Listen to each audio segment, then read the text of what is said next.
अब हम आते हैं पाठ्यक्रम के बारे में। पाठ्यक्रम या और परीक्षा की जो संरचना है वो हम लोगों ने इस तरीके से डिसाइड किया है कि एक पेपर जो होगा वो क्वालिफाइंग नेचर का है और वो भाषा का पेपर जो है वो क्वालिफाइंग नेचर का है। उसमें उसको सिर्फ पास करना है, उसका मेरिट में नहीं जुटेगा।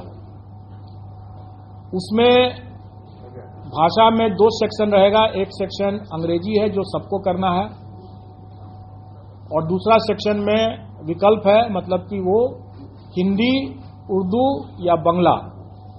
क्योंकि हमारे पास जो पद आए हैं प्राथमिक में, उसमें बांग्ला के लिए 148 पद है, उर्दू के लिए 12,729 पद है और बाकी जो प्राथमिक के जो बाकी हैं वो सामान्य है, मतलब हिंदी के हैं। ये जो क्वालिफाइंग वाला जो मामला है जिसमें 25 मार्क्स का अंग्रेजी, मैं आपकी जिज्ञासा को जल्दी ही शांत कर दूंगा।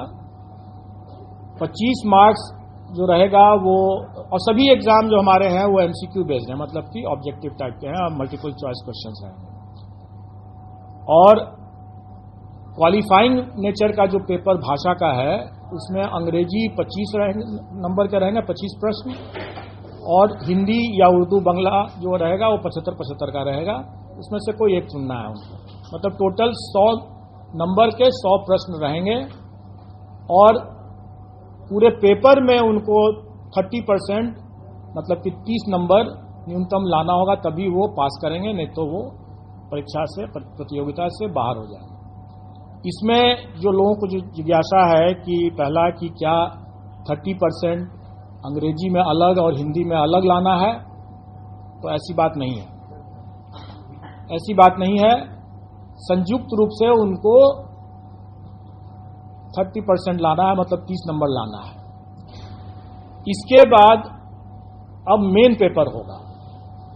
मेन पेपर 150 नंबर का होगा जिस पर कि मेरिट होगा, और हर स्कूल के कैटेगरी के लिए एक ही मेन पेपर है। जैसे प्राथमिक के लिए सिर्फ एक मेन पेपर है, अगर हम हाई स्कूल के लिए जाते हैं तो उसके लिए भी एक ही मेन पेपर है, और अगर हम इंटर स्कूल के लिए भी जाते हैं, हायर सेकेंडरी स्कूल के लिए जाते हैं, तो उसके लिए भी एक ही मेन पेपर है।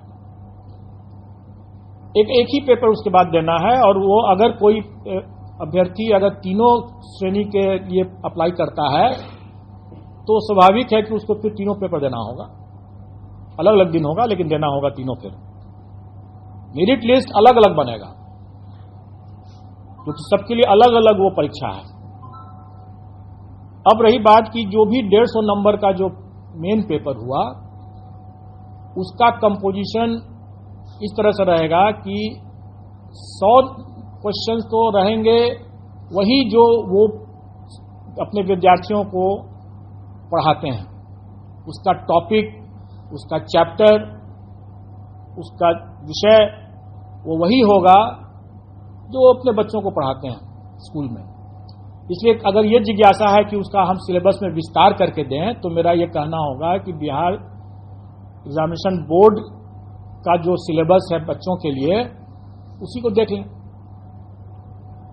उसी को पढ़ लें, चैप्टर उसी के हिसाब से कंप्लीट कर लें, उनका डिटेल सिलेबस हो जाएगा। अगर मान लें कि अगर कोई फिजिक्स का देखता है या कोई हिंदी का देखता है, तो जो अगर कोई इंटर का अगर है वो विषय, तो इंटर में जो पढ़ाई होती है एक फिजिक्स के स्टूडेंट के लिए, उसका वही रहेगा, चैप्टर कंटेंट्स वही रहेगा।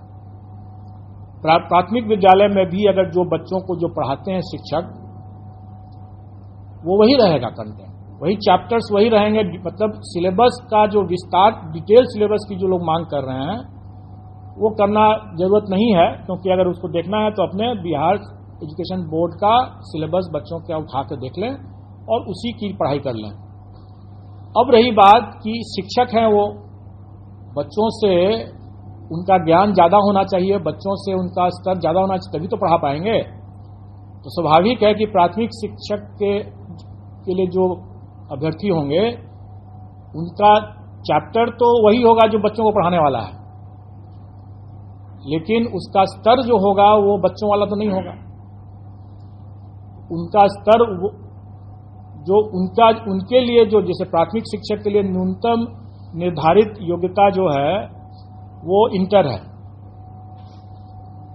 तो उसी के आलोक में प्रश्न पत्र का स्तर होगा। चैप्टर तो वही हुआ जो प्राथमिक विद्यालय में जो पढ़ाते हैं।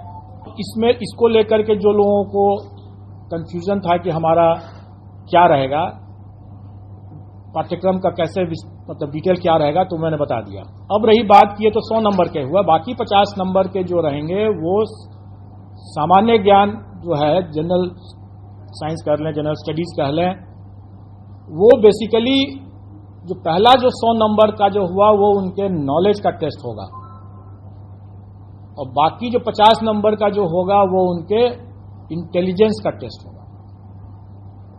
मतलब कि उसमें मेंटल एबिलिटी रहेगा वगैरह वगैरह, रीजनिंग रहेगा और इसी तरह के मिलते जुलते चीज रहेंगे जो उनके कुछ हो सकता है कि सामान्य तरह का जो एक किसी भी जागरूक नागरिक को या शिक्षक को थोड़ा बहुत ज्ञान होना चाहिए सामान्य ज्ञान का, तो वो उसी तरह का रहेगा। वो बहुत ऐसा बिल्कुल नहीं रहेगा कि हम कोई जो लोग ये आशंकित हो रहे हैं कि हम एसडीएम बना रहे हैं, ऑफिसर बना रहे हैं, ऐसी बात नहीं है।